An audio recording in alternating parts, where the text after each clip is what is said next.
მოგესალმებით.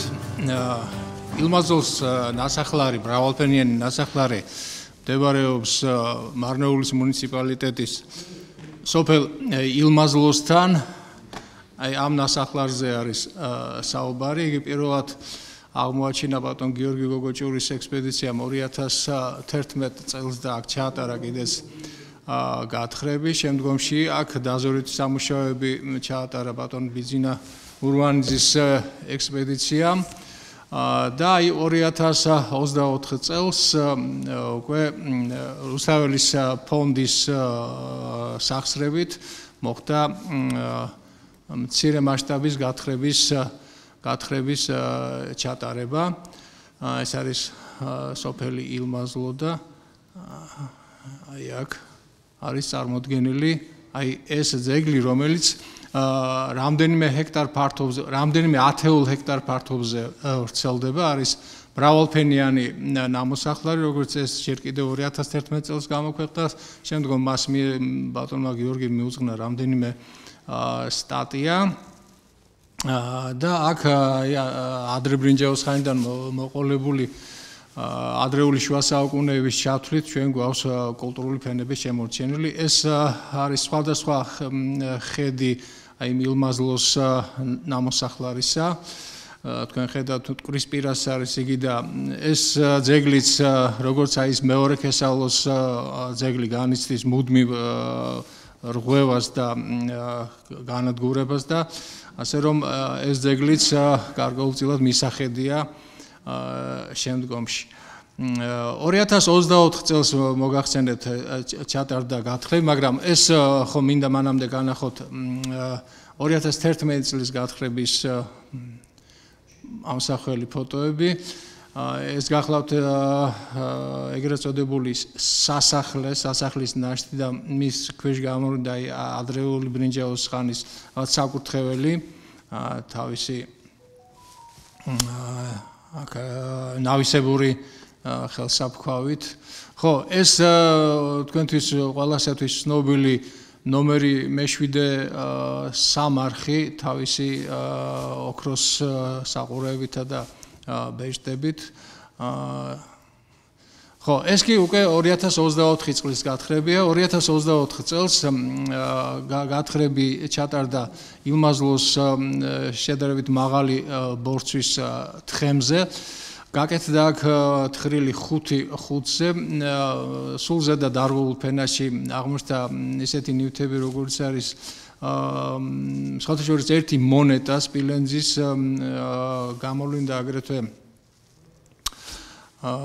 მარმარილოს ჯამი, აქვე აღმოჩნდა ხელსაფქვავები და ასე შემდეგ და ასე შემდეგ. ეს უკვე მეორე კულტურული ფენა მის ქვეშ გამოვლენილი, სადაც რომელიც უკვე არ არის დარღვეული და ასე სიტუა შემორჩენილი. აი აქ თავდაპირველად გამოჩნდა აი ეს ბაზალტის შუაში გახვეტილი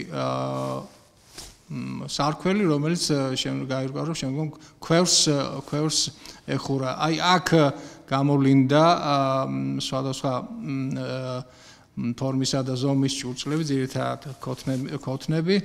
ეს მეორე ფენა იყო გადამწვარი, ხანძარში მოხვედრილი, აი ხედავთ თქვენ ქვევრს. ხო, ეს უკვე მეორე ფენის ქვეშ გამოვლენილი მესამე კულტურული ფენა არის თავისი თიხატკეპნილი იატაკით. ამ ნაგებობას როგორც ჩანს შემოუყვებოდა უკვე საკმაოდ დაშლილი და განადგურებული ალიზის კედელი. ალიზის კედლის გასწვრივ დაფიქსირდა საძელე ორმოები და სარლასტისათვის გაკონტროლებული ფოსოები და ამ ნაგებობის შესაბამისი სამეურნეო ორმოები.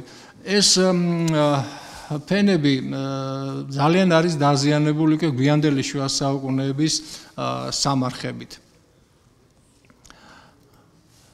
აი აქ უფრო უკეთესად არის წარმოდგენილი მესამე კულტურული ფენა. ეს აგურით შემოწყობილი სამარხია, რომელიც არ გვიანდელი შუა საუკუნეების სამარხი. მოგახსენეთ, რომ სარლასტისათვის განკუთვნილი ფოსოებიც გვხვდება იატაკში ამოჭრილი, როგორც ჩანს, შენებლობაში სარლასტიც იყო გამოყენებული და აქვე აღმოჩენილი ის ნალესობები, რომელიც სარლასტს ყოველთვის ახლავს ხომ. ეს სხვადასხვა კუთხიდან გადაღებული მესამე კულტურული ფენის ნაგებობა თავის სამეურნეო ორმოებით და საძელე ორმოებით. ეს იატაკი, როგორც ჩანს, რამდენჯერმე იყო განახლებული და აქ ძალიან საინტერესოა, ხო, ეს არის ცეცხლის დანთების კვალი, კერის კვალი და ძალიან საინტერესოა აქ იატაკის დონეზე აღმოჩენილი ტყავის არტეფაქტი, სავარაუდოდ ალბათ გუდა, რომელიც საკმაოდ კარგად არის შემორჩენილი. აი ამ მესამე ფენის ქვეშ გამოვლინდა უკვე მეოთხე კულტურული ფენა, რომელიც წარმოდგენილი იყო ალიზით ნაგები შენობით. ეს ალიზის კედელი დაზიანებული არის ზედა ფენის საძელე ორმოებით. როგორც ჩანს, მას შესასვლელი უნდა ჰქონოდა დასავლეთი მხრიდან. აქვე ამ ფენაში, მეოთხე კულტურულ ფენაში გამოვლინდა ამ ალიზის კედლის თანადროული კერის ნანგრევი, უფრო სწორად, რომელიც ერთ დონეზეა განლაგებული, ოღონდ ეს კერა ამ ნაგებობას არ ეკუთვნის, რაღაც სხვა ნაგებობას ეკუთვნის, სამწუხაროდ მისი ამ კედლების დაფიქსირება, კერის შესაბამისი ნაგებობის კედლების დაფიქსირება ვერ მოხერხდა, მხოლოდ იმის გამო, რომ თხრილმა არ მოგვცა მაგის საშუალება და არც დრომ და რესურსებმა, რაც თავარია.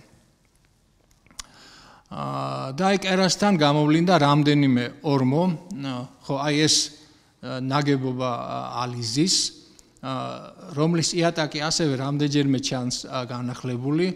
ალიზის იატაკი, ალიზის კედელი იდო კიდევ უფრო ადრეულ ორმოზე, სამეურნეო ორმოზე.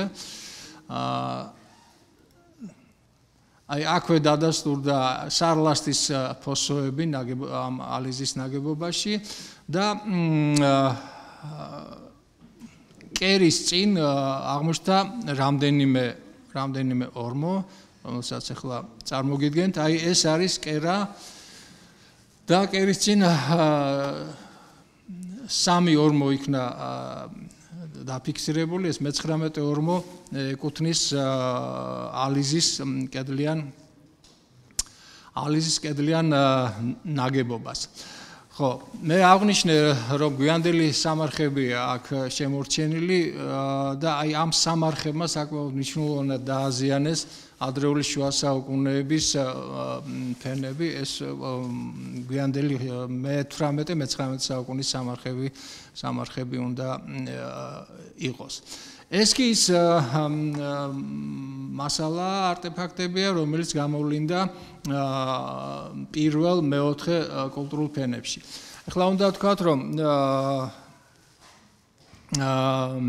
მეორე კულტურული ფენები და პირველი კულტურული ფენაც ძირითადად ადრეულ შუა საუკუნეებში ექცევა მათი თარიღი განისაზღვრა მეორე ფენების მე-8 საუკუნეებით და სულ ზედა პირველი ფენა, რომელიც საკმაოდ არის დარღვეული, მე-9 საუკუნით განისაზღვრა მისი თარიღი, იმიტომ რომ აქ მხოლოდ მე-9 საუკუნის მოჭიქული ჭურჭელია შემონახული, არის მოუჭიქავის, მაგრამ მოჭიქულის მიხედვით დათარიღდა იგი მე-9 საუკუნით და მე-10 საუკუნის მოჭიქული კერამიკაც კი არ არის აღმოჩენილი აი ამ ზედა ფენაში.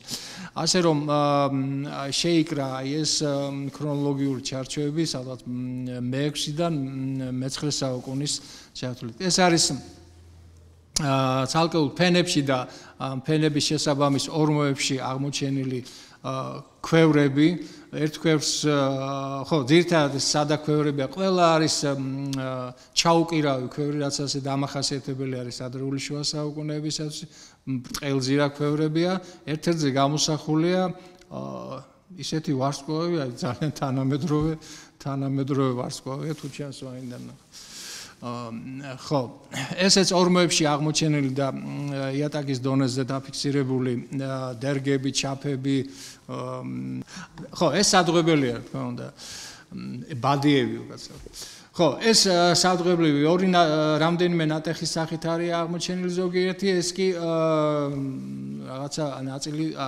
ნაწილი აღდგა პირმოყრილი ქოთნები რომელიც ძალიან დამახასიათებელი არის მე-6 საუკუნის პერიოდისთვის ну ხდება აქ პირგაშლილი ქოთნები სხვადასხვა ფორმებია საკმაოდ მრავალრიცხოვანი კერამიკა არის აქ წარმოდგენილი და მრავალფეროვანიც აი ესეც სხვადასხვა ფორმის ქოთნები აქვე არის დაფიქსირებული აღმოჩენილი ხო ქილები, ტოლჩები და ასე შემდეგ და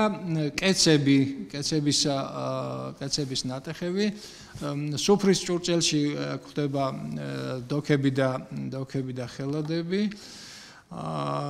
ესეც ადრეული შუა საუკუნეებისათვის დამახასიათებელი და აქ წარმოდგენილი არის ზედა რიგში ყველასათვის კარგად ცნობილი ანგობით თეთრი ანგობით მოხატული ჭურჭელი რომელიც ანტიკურ ხანას განეკუთვნება თუმცა ხაზგასმით უნდა აღვნიშნოთ რომ თვითონ მუშაობის დროს ანტიკური ხანის უძრავ კულტურულ ფენას ჩვენ ვერ მივაგენთ მიუხედავად ამისა ჩვენ გადაჭრით შეიძლება ითქვას რომ ილმაზლოს ნამოსახლარი ანტიკურ ხანაშიც იყო ინტენსიურად დასახლებული რადგან წინა კამპანიების დროს აღმოჩენილი არის ანტიკური ხანის სამარხებიც და საკმაოდ დიდი რაოდენობით ანტიკური ხანის კერამიკა ეს წითელპრიალა ხელადები რომლებიც ადრეული შუა საუკუნეებისთვის არის დამახასიათებელი და აქვე წარმოგიდგენთ აი ამ მოჭიქულ კერამიკას რომელიდანაც ყველა მე-9 საუკუნით არის დათარიღებული და ეს კერამიკა ხდებოდა აი სულზე და პირველ დარღვეულ კულტურულ ფენაში. ხო, კრამიტების მცირე რაოდენობა, როგორც ჩანს, იქ არც ერთი ნაგებობა არ ყოფილა კრამიტით გადახურული და კრამიტი ცოტა შემთხვევით არის მოხვედრილი. მხოლოდ ერთს ეტყობა შეღების კვალი, ну დანარჩენზე ერთზე გამოსახულია თითების ანაბეჭდია, როგორც ჩანს ხელოსნის და ну ცლიქების ანაბეჭდები ცხრის თუთხის და ამ შემდეგ. კვირის ტავები შემდეგ ჭურჭლის გვერდებისგან გამოჭრილი როგორც ჩანს ჭურჭლის სახურავებად გამოიყენებოდა. აი ეს ორი კი არის ნედლი თიხისგან გაკეთებული საცობები, სახურავები, რომელიც აი ასე მდგომარეობაში არის შემონახული. ხო, სულ ქვემოთ ეს არის ქვევრის სარქველი, მაგრამ იგი დამზადებულია არა ტრადიციულად არა ქვის მასალით, არამედ თიხაა ეს, საკმაოდ მასიურია და როგორც ჩანს ქვევრების სახურავად იყო გამოყენებული. ეს შელესილობის ფრაგმენტები. ხო, ძალიან საინტერესო ნიმუშები აღმოჩნდა ეგრეთ წოდებული ფაცეტებიანი ჭურჭლის, რომელთა ფაცეტებიანი ჭურჭელი ჩვენში ჯერ კიდევ მეორე საუკუნეში შემოდის, მეორე-მესამე საუკუნეში არის იმპორტული ნიმუშები, მაგრამ ესენი ადგილობრივ ჩანს დამზადებული და მე-6-მე-8 საუკუნით შეიძლება განისაზღვროს ამათი პერიოდი. ეს სამაჯურები ერთი სადაა და მეორე წვრილად გრეხილი. ესენი ფართოდ არის გავრცელებული მე-9-დან მე-14-ის ჩათვლით, მაგრამ მოჭიქულ კერამიკასთან ერთად რახან არის აღმოჩენილი მათი თარიღიც ალბათ სადღაც მე-9 საუკუნით უნდა განისაზღვროს. შემდეგ საინტერესოა ძალიან მარმარილოს ჯამი. მარმარილოს ჯამები, იშვიათად ხდება ქართულ სინამდვილეში. ჭაბუკაურის ბაზილიკაშია ერთი აღმოჩენილი ყვარელში. რომელიც მე-5 საუკუნით თარიღდება, მაგრამ ეჯამი როგორც ჩანს, სადღაც მე-6 მე-7 საუკუნის უნდა იყოს. აქვე აღმოჩნდა სულ ზედაფენაში სპილენძის ერთი მონეტა, რომელიც გასაწმენდია, სავარაუდოდ, ახლა წინასწარი ვარაუდით, თბილურ არაბულ მონეტებს რო ეძახიან, ის უნდა იყოს, თუმცა ეს მხოლოდ ვარაუდის სახით. მეორე მონეტა კი დაზვერვების დროს ზედაპირულად იპოვა ბატონმა გიორგიმ. ხო, ერთ-ერთ ორმოში აღმოჩნდა სარდიონის ბეჭედი, რომელიც საკმაოდ რაოდენობით არის ჩვენში აღმოჩენილი სხვადასხვა მასალით, მათ შორის სარდიონის მინის ბეჭდების ხდება. ეს საკინძი, რომელიც ძირითადად დამახასიათებელია სამარხებისგან მომდინარე მასალისათვის, მაგრამ იშვიათად ხდება ნაგებობებშიც. ხო, თაბაშირის შროშანის გამოსახულებები, რომელიც უნდა ყოფილიყო მოჩარჩოება რაღაცა სხვა გამოსახულების. ეს შროშანის გამოსახულებები ირანიდან შემოდის საკმაოდ ადრეულ პერიოდში და შემდეგ ქრისტიანულ ხანაში ძალიან დიდ ადგილს იკავებს როგორც ყვავილი ინსიგნია, როგორც რაღაც ძალაუფლების გამომხატველი სიმბოლო და არაერთი გამოსახულება არის გნებავთ სტელებზე და გნებავთ ფილებზე და ზოგჯერ პიროვნებებს უკავიათ ხელში ეს შროშანის გამოსახულებები. ხო, მხოლოდ ნატეხების სახით ორი ცალი ნატეხია წარმოდგენილი და ხედავთ შენ აქ რაღაცა ესეთი მომრგვალება აქვს ქვედა მხარეს და როგორც ჩანს რაღაცის მოჩარჩოება, რისი არ ვიცით. ხო, საინტერესოა ეს პატარა შეკვრა არის სპილენძისა, როგორც ჩანს მონეტები უნდა იყოს ეს. დღემდე ეს ვერ მოახერხეთ ამის გამწმენდა, იმიტომ რომ ზამთარია და ზამთარი იყო და არმაში არის ლაბორატორია, იქ ცოტა რთულია, წყალი არ არის იყინება, მოკლედ მთელი პრობლემებია და აწი უნდა გავწმინდოთ ეს ნივთები და ვნახოთ რა არის. ჩვენი ვარაუდით ეს უნდა იყოს სადღაც ქისაში გამოკრული შეიძლება ყოფილიყო მონეტები, ისეთი სიმრგვალეები აქვს და რაი რო გავწმინდოთ, მე ვნახოთ რა იქნება ეს სადაფის ნატეხები. ხო, ზედარეკში წარმოდგენილია ნავისებური ხელსაფრთხოები, რომელიც უფრო ადრეული ხანის უნდა იყოს, ვიდრე შუა საუკუნეების. ქვემოთ კი უფრო შუა საუკუნეების ქვედარეკში ხელსაფრთხოები არის წარმოდგენილი. ეს კიდევ ქვედარეკში ეს არის გახრეტილი სარქველები ქვევრის, ერთი ცალი როგორც ნახეთ ქვევსაც ეხურა, აქვე არის საბეგველები, სალესავები, სანაყები. ხო, 1-2-დან ამოვიდა ძალიან ბევრი 25-მდე რიყის ბრტყელი ქვები, როგორც ჩანს ეს ჭურჭლის სახურავები იყო. ძვლოვანი მასალა ძალიან ცოტა, ეს არის ლულოვანი ძვლისგან დამზადებული რაღაცა ნივთის ტარია.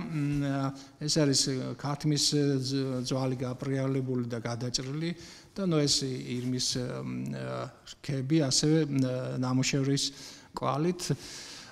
ხო, ეს კი გრაფიკული ჩანახატები არის იმ მასალის, რომელიც წარმოგიდგინეთ. და ძალიან საინტერესოა ამ ძეგლის სხვადასხვა ადგილებიდან აღებული პალეობოტანიკური მასალა, პალინდოლოგიური მასალა და ზოოარქეოლოგიური მასალა. ხო, ეს ჩვენი თხრილის გეგმა და ჭრილებია, ჩემო ბატონო. ხო, აი აქ ხედავთ როგორ არის დაზიანებული მთელი ეს ფართობი აი ამ გვიანდელი სამარხებით, ეს ალიზის კედლიანი ნაგებობა. და ხო, მოგახსენეთ რომ ქალბატონმა ნანა რუსიშვილმა ჩაატარა პალეობოტანიკური კვლევები და აი ამ ნიმუშებში აღმოჩნდა ხორბლის ორი სახეობა, ეს არის შიშველმარცვლოვანი ხორბალი და კულტურული ორმარცვალა. შემდეგ აღმოჩნდა ქერი, ფეტვი, ვაზის წიფწები, შემდეგ სელი, ბარდა, ოსპი, უგრეხელი, ცერცვი და ატამი. ნუ ატმის კურკა ერთ-ერთ იმაში ორმოში არის გამოვლენილი და ახლა რამდენადაც ჩვენ ვიცით ერთი ატმის კურკა ძალისაში უნდა იყოს დაფიქსირებული, ერთი ატმის კურკა არის გლდანში ჯოხტანის ხევის ნასახლარზე, ოღონდ ის გვიანდელია მე-12-13 საუკუნის და აი ეს ატმის კურკა, რომელიც აი ადრეული შუა საუკუნეების არის, მე-6-მე-7 საუკუნეების, როგორც ჩანს, ატმის ბაღებიც ჰქონიათ ქვემო ქართლში. ხო, პალეონტოლოგიური კვლევებით, რომელიც ქალბატონმა მაია ჭიჭინაძემ ჩაატარა, სინჯებში აღმოჩნდა ხორბლის ცალკეული აგრეთვე გუნდებად შეკრული მტვრის მარცვლები, ქერის მტვრის მარცვლები, ქსოვილის ბოჭკოებიდან დაფიქსირდა სელი, კანაფი და ბამბა. ხო, შესწავლილი ოსტეოლოგიურ მასალაში, ოსტეოლოგიური კვლევა ჩაატარა ბატონმა ნიკავანიშვილმა, აქ ხდება ცხვარი ან თხა, შემდეგ მოდის ძროხა, ღორი, ცხენი, კეთილშობილი ირემი, კურდღელი, თახვი, გაზელა, მტკნარი წყლის ყუ.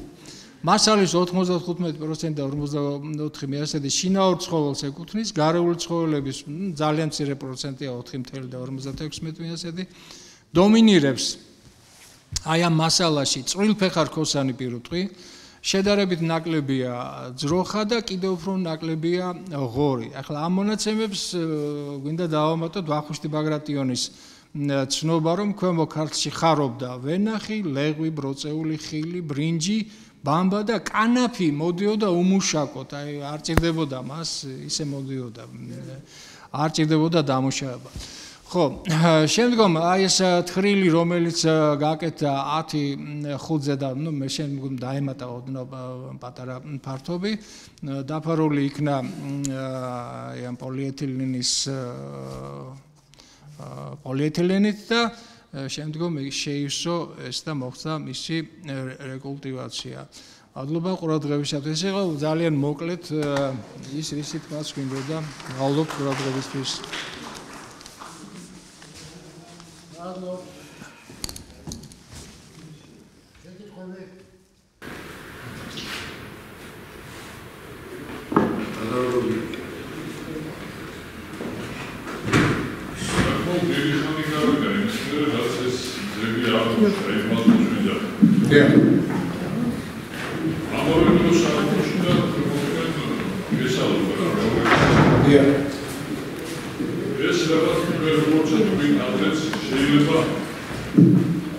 რაღაცა ერთიანი მთელი დასახლებაც კი ყოფილიყო, იმდენად ახლოს არის ეს ყველაფერი.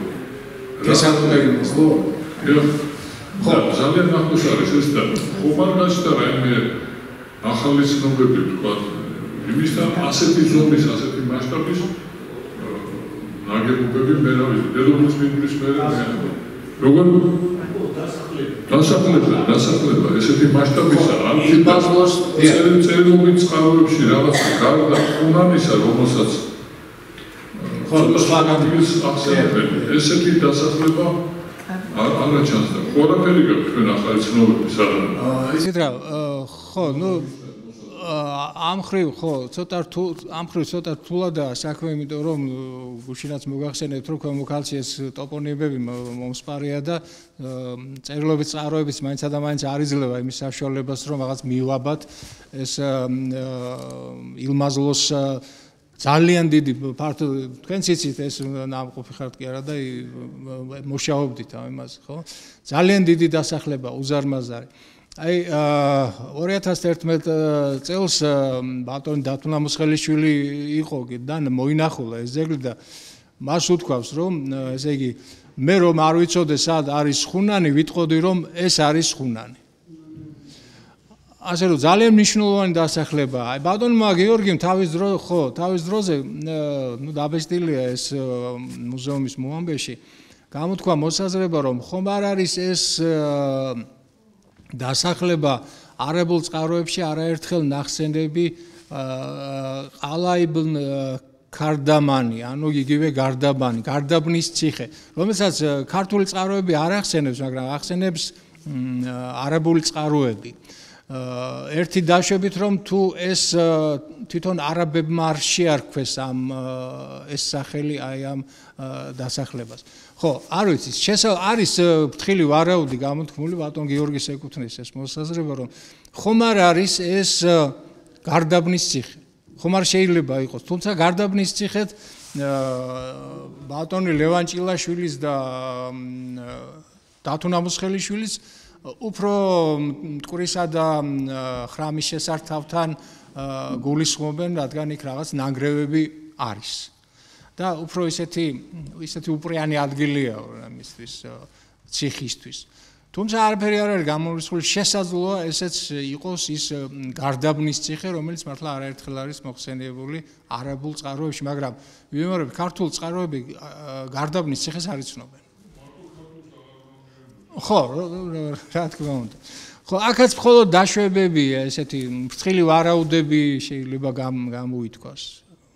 ხო, და რაც შეეხება იმ კავშირს ილმაზლოსა და მეორე ქესალოს შორის, ეხლა ილმაზლო მრავალფენიანი ძეგლია და ქესალო უფრო სხვა ტიპის არის და სხვა ხასიათის რაღაც ერთფენიანი ძეგლია, ის სასახლე უნდა იყოს.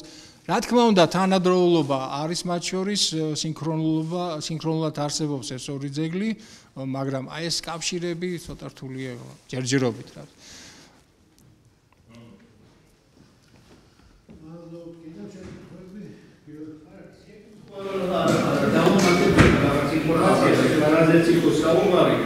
აი ბატონი გოგი იყო პირველი საერთოდ გაიარა არქეოლოგმა ქრისტიანა აპირები მოინახულა 2011 წელს და მე მეც მომიხდა იქ ყოფნა ექსპედიციის ხელმძღვანელობაც შეიძლება ითქვას რომ აი ნიკოლ ბერძენიშვილს ჰქონდა ესეთი აზრი გამოთქმული რომ რუსთავის შემდეგო ტყურის ჩაყოლებაზე ქვემოთო არაფერი დასახლება არ ხდება და მართლაც უშუალოდ ტყურის გაყოლებაზე არქეოლოგიურად არც ერთი ძეგლი არ იყო აღმოჩენილი, არამც თუ გათხრილი, არამედ აღმოჩენილიც რა და 2011 წლიდან იწყება უშუალოდ აი ტყურის მარჯვენა ნაპირის ჩაყოლებაზე მნიშვნელოვანი არქეოლოგიური ობიექტების აღმოჩენა და როგორც საკითხვა ერთ-ერთი ძირითადად ეს ილმაზლო, რომელიც ძალიან დიდ ტერიტორიას მოიცავს, არა მარტო იმ ბოლოს, რომელზეც გათხრები ჩატარდა, აქვე არის სიახლოვეს, ამ ბოლოში სიახლოვეს ანტიკური დასახლება, ანტიკური სამაროვნები არის და უნებრივია რომ ჩნდება ესეთი აზრი, რომ რაიმე ადმინისტრაციული ცენტრი ხომ არ იყო იმ დროს, აი როდესაც ეს მესამე, მეოთხე, მეხუთე საუკუნეებს ადრე შუა საუკუნეებს გულისხმობ, ჭილაშვილს აქვს გამოთქმული მოსაზრება, რომ გარდაბანი არა მარტო გეოგრაფიული მხარეს უნდა გულისხმობდეს, არამედ ადმინისტრაციული ცენტრიც უნდა ყოფილიყო ამ სახელწოდებისო, ასეთივე აზრი აქვს გამოთქმული ივანე ჯავახიშვილსაც და ეს ტერიტორია იცით რომ აი ამ ტერიტორიაზე გადიოდა მნიშვნელოვანი გზა და სტრაბონის თუ არაბების თუ სხვათა წყაროებში ეწელიობის წყაროებში ბარდა თბილისის გზა რომელიც და ბუნებრივია რომ ეს არ იქნებოდა დაუსახლებელი და ამის არის დასტური რა თქმა უნდა ეს მეორე ქესალოც გარდა მაგისა ქესალოსა და ილმაზლოს შორის არის კიდევ ერთი სოფელი პირველი ქესალო, სადაც ძალიან მნიშვნელოვანი გვიანბრინჯაოს რკინის ხანის სახელოსნოს მეტალურგიული საწარმო სახელოსნო იქნა დადასტურებული. და იმის ქვემოთ მე კიდევ შარშარ გავედი აი ხერთვისია სანამ დინარე ტყურისა და იმის შესართავთან აქეთ ჩვენსკენ ხრამის შესართავთან ზეგანია უამრავი ნასოფლარები, უამრავი აი ზედაპირზე იკრიბება როგორც ანტიკური ხანის, ისე შუა საუკუნეების მასალები და ზედაპირულადაც და ისეთი ვიზუალური დათვალიერების კაც აშკარად ჩანს, რომ მჭიდრო დასახლებები იყო მან.